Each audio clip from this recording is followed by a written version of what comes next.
menteri petugas utusan khusus kemarin datangin Rizik Syihab, ngapain itu pemuda minta nasihat tentang kepemudaan kepada Rizik Syihab. Yang mau dinasehatin dari Rizik apa? Supaya pemuda kita teriak-teriak diberhentiin Raffi Ahmad dari utusan khusus presiden. Kenapa? Karena kurang cerdas.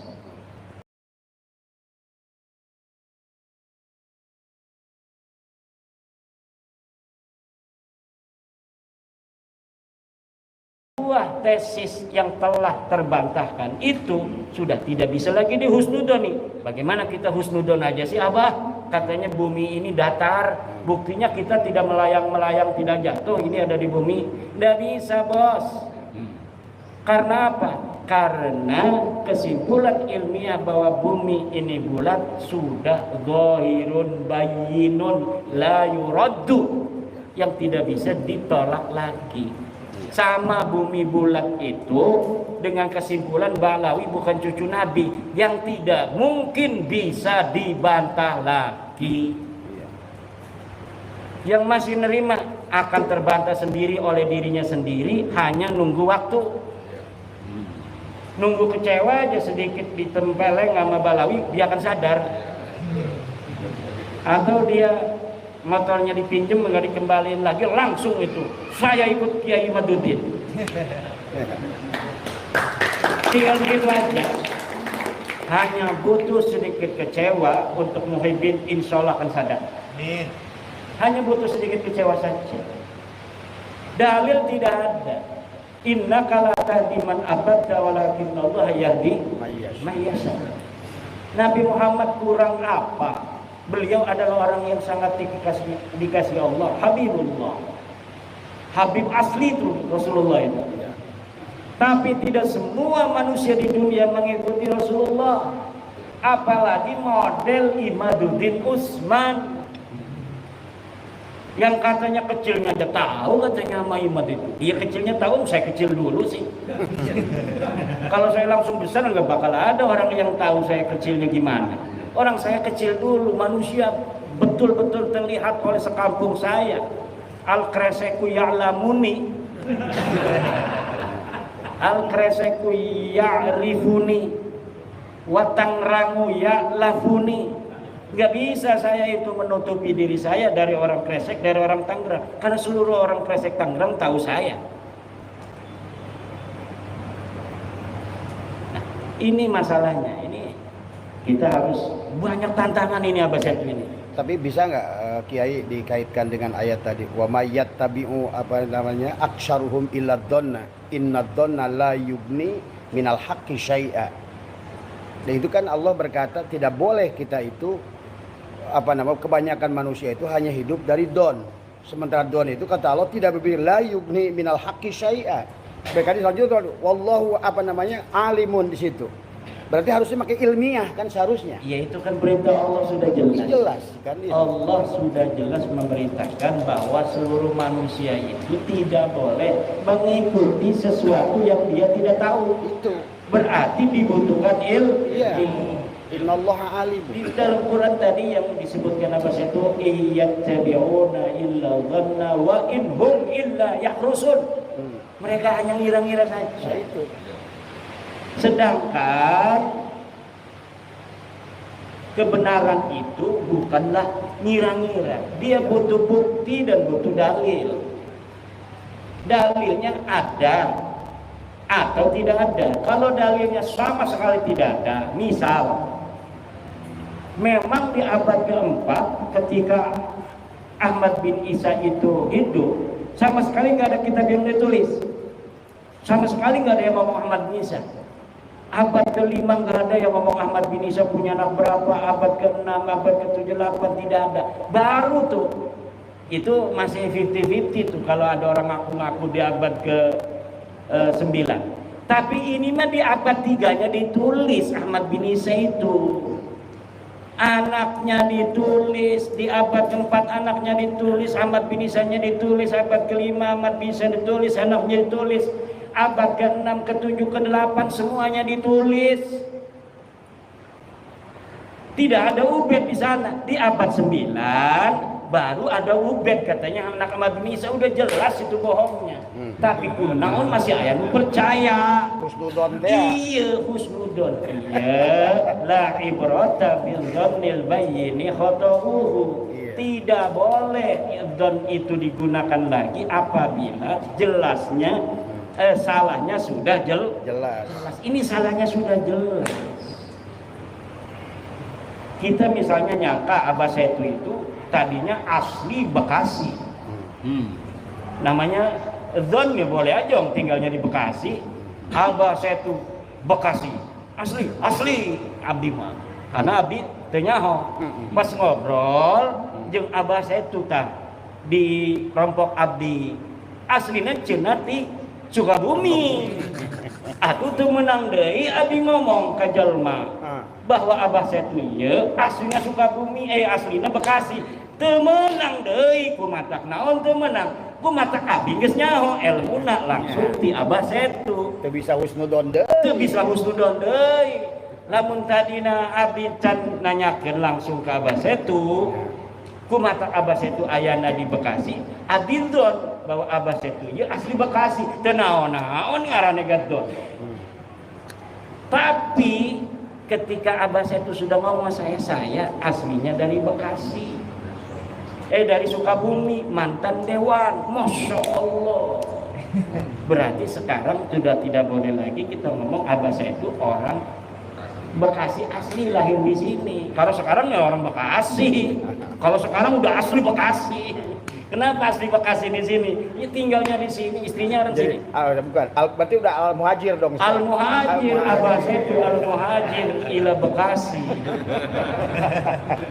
Dan ini kalau ada yang rekam, ini hari ini jadi bukti nanti suatu masa, suatu saat bahwa Abah Setu Setiawan As-Sukabumi summa al-Bekasi li'annahu hajara min Sukabumi ila Bekasi. Di sana tahun sekian ditulis.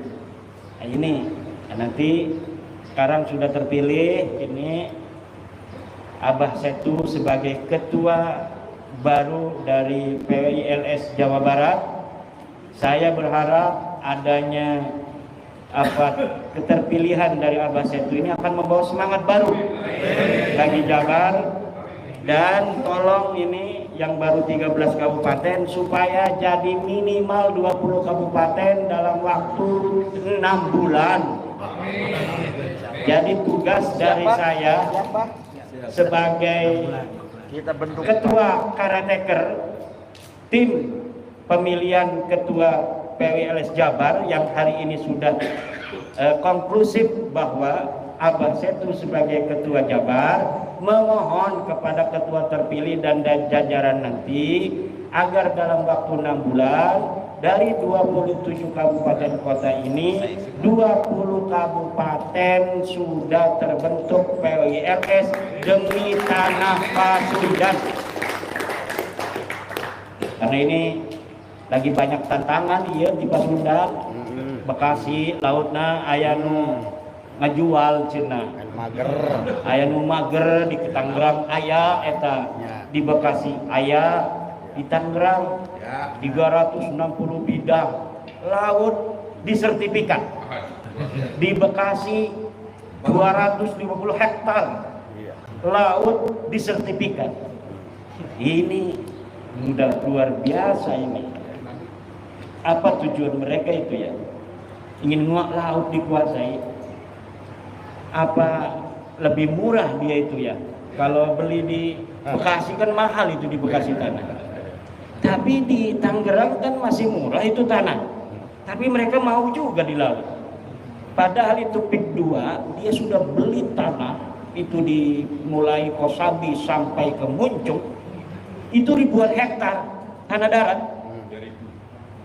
Tanah darat ribuan hektar, ada PSN nih 1.700 hektar mau diambil juga, kan lumayan dia tidak menyiapkan sarana sosial, sarana umum. Nanti sarana umumnya dari tanah PSN ini.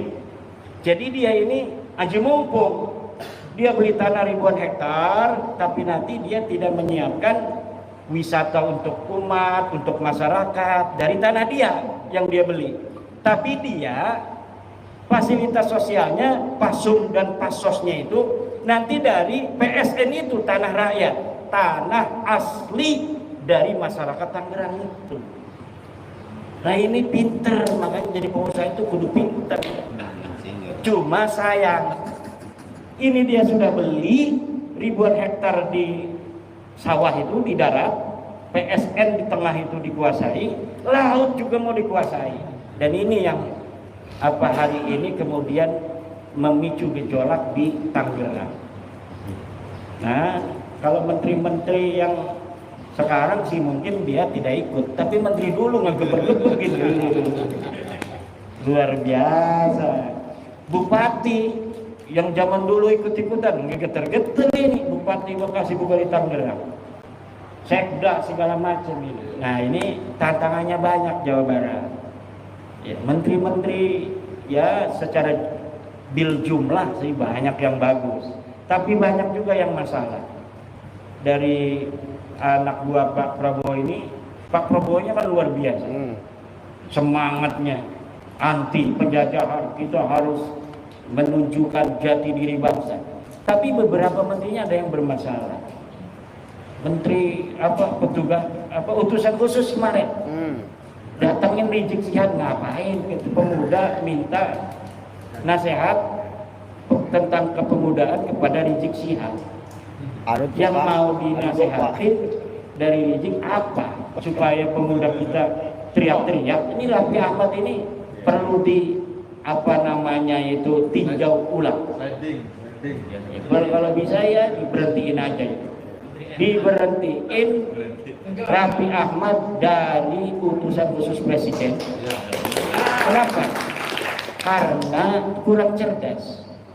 Jadi kan ilmu pengetahuan itu penting juga untuk pejabat-pejabat agar presiden kita ini mampu untuk menyelesaikan tugas-tugasnya.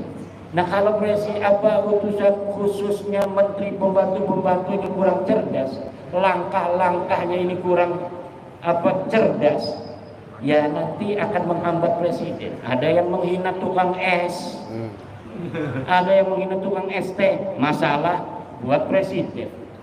Ada lagi yang gas LPG sekarang tiba-tiba nggak ada di masyarakat, di pasaran. Kebijakannya mungkin bagus tujuannya, tapi kurang cerdasnya ini kemudian membuat gejolak di masyarakat. Ini yang harus ditinjau ulang kembali nih, pembantu-pembantu model ini. Menteri Agama juga nggak bisa nurunin haji. Ongkos naik haji sebelum Pak Yakut itu 35 juta tahun 2020. Masyarakat bayarnya hanya 35 juta. Dolarnya itu 15.000. Ketika Pak Yakut naik jadi 55 juta, 35 juta ya tahun 2020, waktu sebelum Pak Yakut jadi menteri. Ketika Pak Yakut, peninggalan Pak Yakut 55 juta, naik drastis, padahal dolarnya sama. Dulu 15.000, sekarang dolarnya 16.000. Nah sekarang menteri kita agama yang baru juga tidak bisa untuk mengoreksi kebijakan-kebijakan menteri agama yang lalu. Harusnya kalau tahun 2020 bisa 35 juta itu masyarakat membayar haji, harusnya tahun sekarang bisa dikoreksi kebijakan menteri yang dulu karena alasan Covid. Kalau kemarin itu naik, sekarang sudah tidak ada Covid. Kalau misalnya saya jadi presiden, saya akan perintahkan menteri agama dulu waktu sebelum Covid bayarnya masyarakat 35 juta itu pergi haji. Sekarang Anda jadi menteri agama harus jadikan ongkos naik haji 35 juta kembali, kalau tidak ente mundur. Karena menteri agama itu standar bahwa dia mampu untuk menjadi menteri agama atau tidak, itu yang paling terlihat adalah dari ongkos naik haji.